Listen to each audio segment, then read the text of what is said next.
بلاول بھٹو زرداری نے کہا ہے کہ طاقت کا سرچشمہ عوام ہے، کسی صورت عوام سلیکٹڈ راج کو قبول نہیں کریں گے۔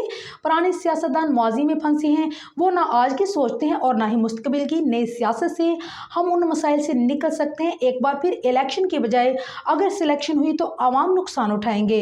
پاکستان پیپلز پارٹی کے چیئرمین بلاول بھٹو زرداری کا کہنا ہے کہ آج ایک بار پھر میدان پہنچا ہوں۔ پیپلز پارٹی واحد جماعت ہے جس نے ہر دور میں عوام کی خدمت کی۔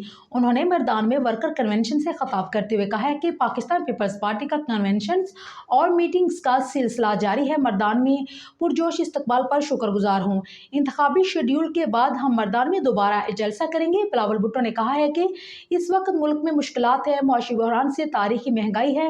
مہنگائی، غربت اور بے روزگاری کا حل پیپلز پارٹی ہے۔ پیپلز پارٹی کو الیکشن میں کامیاب کروانا تاکہ عوام راج قائم ہو سکے۔ پیپلز پارٹی نے ہر دور میں عوام کی خدمت کی۔ شہید بینظیر بھٹو نے 30 سال سیاسی جدوجہد کی، دو آمروں سے ٹکرائیں۔ قائد عوام ذوالفقار علی بھٹو کی شہادت کے بعد بینظیر بھٹو نے پیپلز پارٹی کا پرچم تھام لیا۔ قائد عوام ذوالفقار علی بھٹو نے عوام اور جمہوریت کے لیے جدوجہد کی، شہادت قبول کی اور روٹی، کپڑا اور مکان کا نعرہ لگایا اور انہوں نے عوام کو ووٹ کی طاقت دلوائی۔ بلاول بھٹو نے مزید کہا ہے کہ ہم نفرت اور گالم گلوچ کی سیاست کو پیچھے چھوڑنا چاہتے ہیں۔ اب ہمیں نئی سیاست کا آغاز کرنا پڑے گا۔